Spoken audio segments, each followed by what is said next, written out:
Assalamualaikum warahmatullahi wabarakatuh. Saya dari kelompok 9 akan menjelaskan tentang sistem informasi organisasional yang di dalamnya ada sistem informasi keuangan dan sistem informasi eksekutif. Model sistem informasi keuangan. Ini dari model sistem informasi keuangan. Grafiknya seperti ini. Pengertian sistem informasi keuangan. Sistem informasi keuangan adalah sistem informasi yang dirancang untuk menyediakan informasi mengenai arus uang bagi para pemakai di seluruh perusahaan. Sistem informasi keuangan mempunyai 3 tugas pokok. Yang pertama, mengidentifikasi kebutuhan uang yang akan datang. Yang kedua, membantu perolehan dana tersebut. Dan yang ketiga, mengontrol penggunaannya. Tujuan sistem informasi keuangan. Yang pertama, meningkatkan kualitas pelaporan keuangan agar akurat, tepat waktu, dan dapat dipertanggungjawabkan yang mampu menghubungkan kantor satker ke jenjang di atasnya. Yang kedua, mendukung efisiensi, efektivitas, dan kelancaran penyusunan laporan keuangan sebagai upaya mencapai peningkatan opini laporan keuangan. Sistem ini mempunyai pengaturan struktural yang sama dengan sistem informasi pemasaran dan manufaktur, subsistem input dan subsistem output. Subsistem input ada 3, yaitu yang pertama subsistem pemrosesan data, yang kedua subsistem audit internal, yang ketiga subsistem intelijensi, dan yang keempat yaitu mencakup subsistem output. Yang keempat, subsistem peramalan. Yang kelima, subsistem manajemen dana. Dan yang keenam, subsistem pengontrolan. Subsistem input. Yang pertama, subsistem pemrosesan data, yaitu mengumpulkan data internal dan lingkungan. Data lain diperoleh dari dokumen sumber dan dimasukkan ke dalam database menggunakan terminal atau mikros dalam jaringan yang ditempatkan di seluruh perusahaan. Subsistem pemrosesan data juga mengumpulkan data lingkungan sebagai hasil dari transaksi bisnis dengan perusahaan lain. Data internal berfungsi sebagai dasar untuk memecah masalah yang berhubungan dengan segala aspek operasi perusahaan. Data lingkungan memberikan dasar untuk pemecahan masalah yang berkaitan dengan pelanggan dan pemasok perusahaan. Tujuan pemrosesan data untuk menghasilkan dan memelihara rekod perusahaan yang up-to-date. Yang kedua, subsistem audit internal, sama dengan subsistem penelitian pemasaran dan subsistem teknik industri, yakni bahwa mereka ini dirancang untuk melakukan studi khusus mengenai perusahaan. Auditor internal adalah pekerja dalam perusahaan yang biasanya terlibat dalam pekerjaan perancangan dan evaluasi sistem informasi konseptual seluruh perusahaan dan biasanya memberikan laporan kepada CEO atau seluruh eksekutif puncak yang lain. Yang ketiga, subsistem intelijensi keuangan, mengumpulkan data dari masyarakat keuangan yaitu bank, agen pemerintah, pasar pengaman, dan lain sebagainya. Subsistem ini memonitor semua denyut nadi ekonomi nasional dan memberikan informasi kepada eksekutif perusahaan dan analisa keuangan mengenai tren yang dapat mempengaruhi kondisi perusahaan. Berperan untuk digunakan mengidentifikasi sumber-sumber terbaik modal tambahan dan investasi terbaik. Untuk yang keempat termasuk subsistem output. Yang keempat, subsistem peramalan. Subsistem peramalan memproyeksikan aktivitas perusahaan untuk jangka waktu 10 tahun ataupun lebih. Aktivitas tahun yang akan datang terutama dipengaruhi oleh permintaan pasar dan hambatan internal seperti kapasitas produksi dan keuangan yang ada. Bila jangka waktu peramalan tersebut diperpanjang, maka pengaruh lingkungan meningkat. Perubahan kebutuhan konsumen harus diantisipasi seperti halnya mengantisipasi iklim ekonomi. Model peramalan telah dikembangkan yaitu meliputi data internal dan lingkungan. Yang kelima, subsistem manajemen dana. Fungsi keuangan menggambarkan arus uang dalam perusahaan. Subsistem manajemen dana adalah bagian dari sistem informasi keuangan yang mempunyai pengaruh yang sangat kuat pada arus tersebut. Model cash flow adalah contoh yang tepat mengenai cara penggunaan komputer untuk mengelola arus uang, karena ia mencakup seluruh struktur, yaitu dari penerimaan cash sampai pembayaran atau pengeluaran cash. Banyak keputusan subsidiar atau tambahan yang harus dibuat dalam struktur ini, dan subsistem manajemen dana dapat memberikan dukungannya. Yang keenam, subsistem pengontrolan. Subsistem ini terutama terdiri atas program yang menggunakan data yang dikumpulkan oleh subsistem pengumpulan data guna untuk menghasilkan laporan yang menunjukkan bagaimana uang tersebut dipergunakan.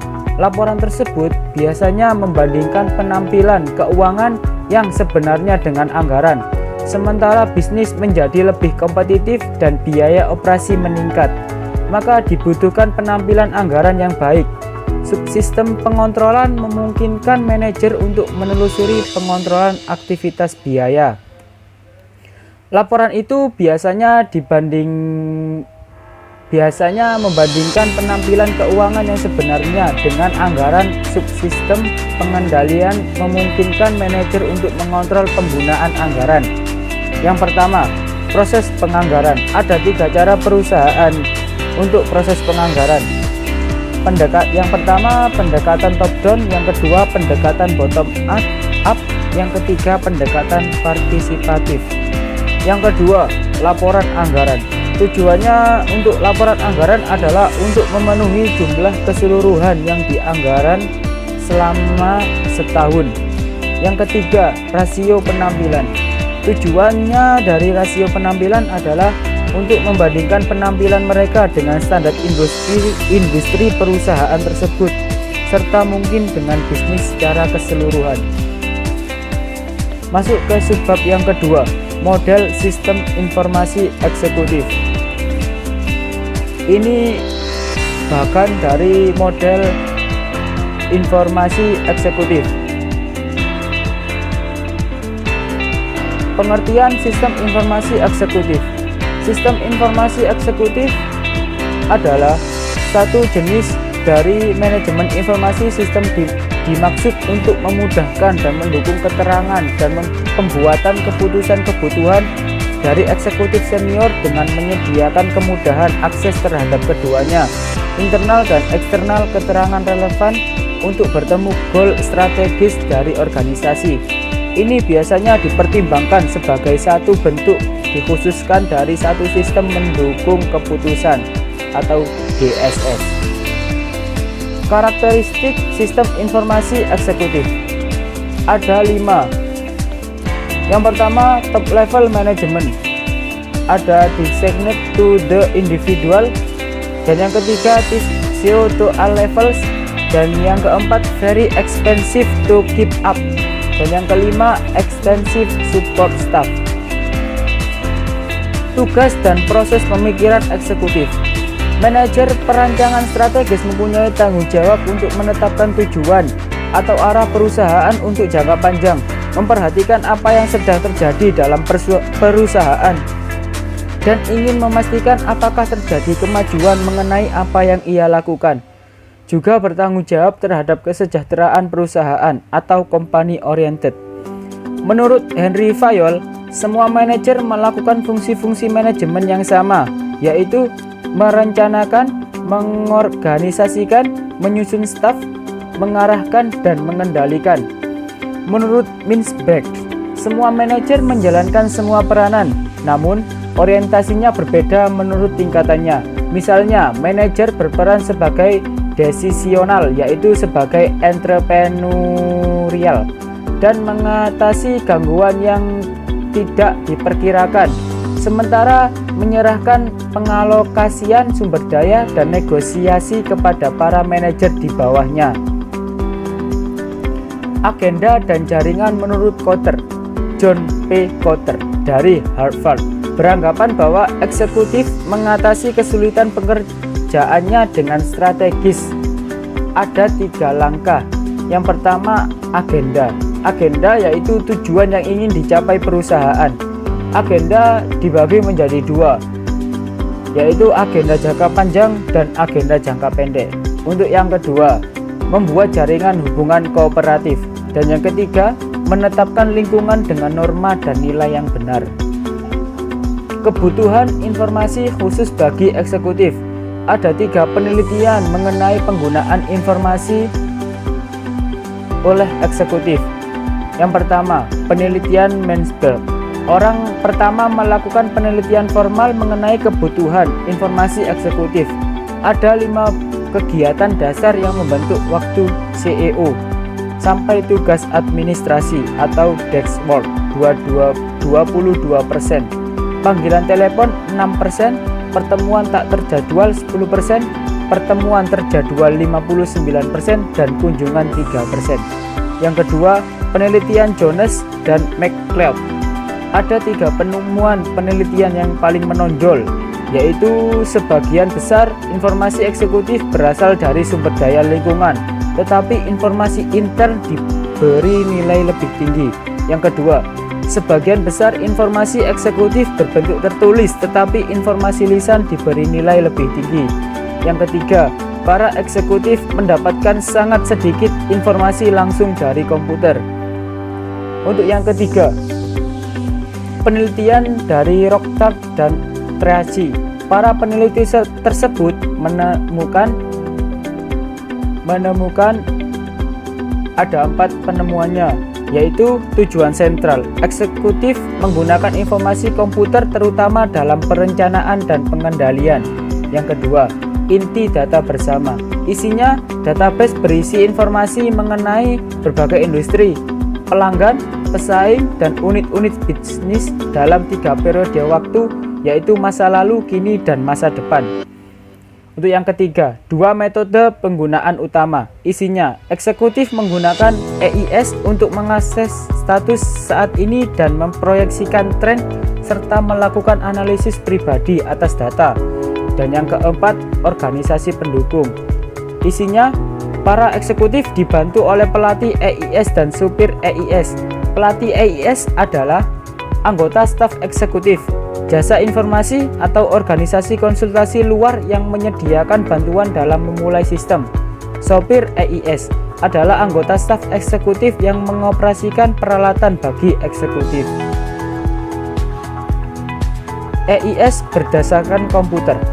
Sistem Informasi Eksekutif atau EIS, suatu sistem meliputi komputer yang menyediakan informasi bagi eksekutif mengenai kinerja keseluruhan perusahaan.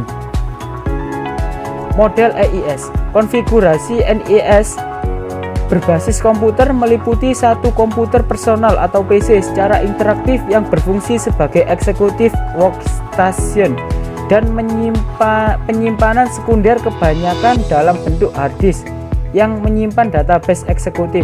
Dalam perusahaan besar, PC tersebut dihubungkan dengan mainframe pada jaringan. Yang kedua, dialog antara eksekutif dan EIS. Eksekutif memasukkan instruksi ke dalam sistem melalui menu. Pemilihan menu dilakukan dengan mouse dan dengan menyentuh layar atau touchscreen, atau dengan tombol remote control, dan penggunaan keyboard dikurangi. Informasi dapat ditampilkan dalam bentuk tabulasi, grafik atau narasi, atau yang menjelaskan grafik atau tabulasi. Yang ketiga, ada drill down. EIS menyediakan teknik yang menampilkan item yang dikehendaki dalam susunan hierarki dari atas ke bawah dan dimulai dengan ringkasan kemudian ke item yang dipilih secara lebih lengkap atau mendapatkan penyebab pokok dari masalah yang ada. Keputusan implementasi EIS. Ketika perusahaan mempertimbangkan untuk mengimplementasikan EIS atau tidak, maka harus dibuat 3 keputusan implementasi, yaitu yang pertama, perlukah kita mengembangkan EIS? Jawabannya, jika jawabannya tidak, eksekutif cukup mengandalkan sistem yang ada sekarang.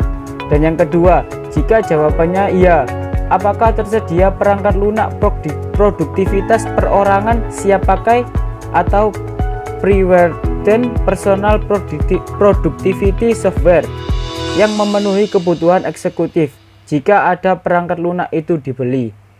Jika jawabannya tidak, perlukah kita membeli perangkat lunak EIS siap pakai? Jika iya, perangkat lunak tersebut dibeli. Jika tidak, staf jasa informasi perusahaan menciptakan perangkat lunak EIS pesanan atau custom EIS software. Ada dua perangkat lunak.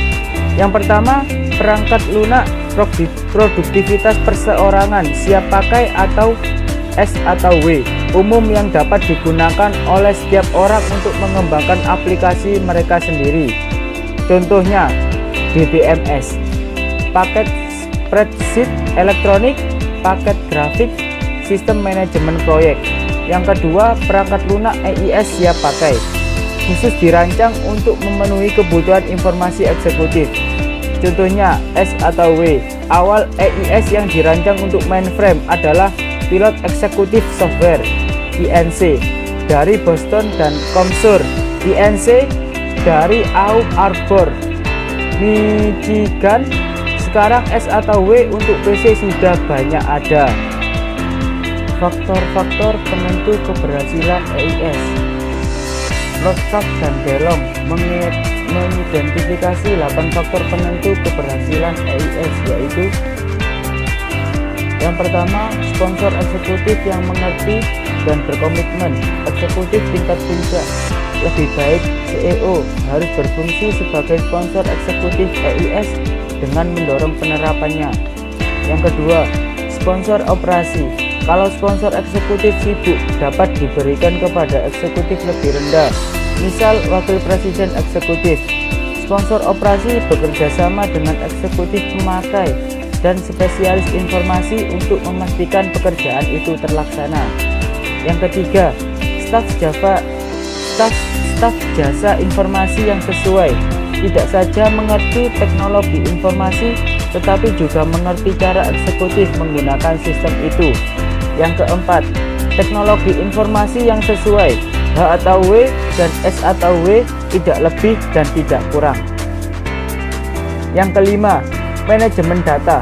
Data harus selalu mutakhir dengan mengidentifikasi tanggal dan jam dimasukkan dalam sistem.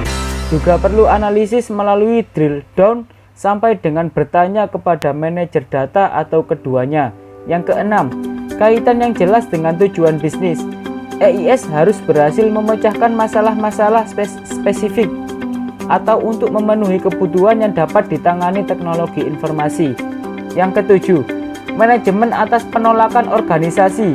Jika seorang eksekutif menolak EIS, perlu upaya untuk mendapatkan dukungan. Untuk itu perlu identifikasi masalah tanggal tersebut. Kemudian menerapkan EIS dengan prototyping untuk mengatasi masalah tersebut.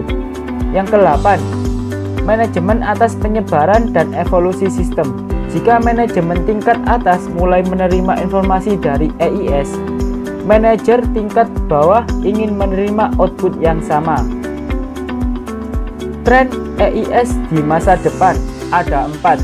Yang pertama, penggunaan EIS di perusahaan besar akan menjadi umum. Yang kedua, terdapat kebutuhan akan perangkat lunak EIS khusus berharga murah. Yang ketiga, SIM dan DSS masa depan akan tampak seperti EIS masa kini. Yang keempat, eksekutif akan menjaga komputer dalam perspektif. Terima kasih dan mohon maaf jika ada salah-salah kata di pertengahan penjelasan saya tadi, karena kita masih dalam proses tahap belajar dan masih awam. Wassalamualaikum warahmatullahi wabarakatuh.